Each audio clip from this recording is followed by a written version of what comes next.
the Andrews Sisters. We sing such songs as Boogie Woogie Bugle Boy, We'll Meet Again and Lily Marlene. About a corner with the table for two. And we're taking our 1940s experience night on tour. It's called In the Mood. Got to do some dancing to get in the mood.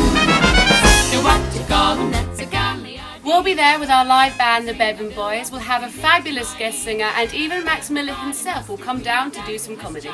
We always make sure that we have a really big dance floor, so come along and Lindy Hop the night away.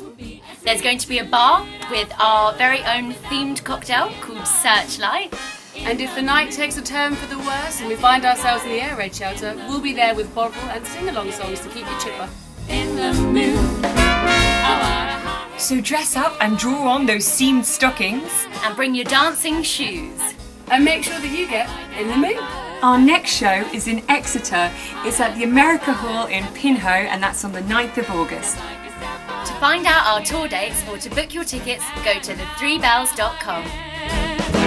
'Cause we're in the mood.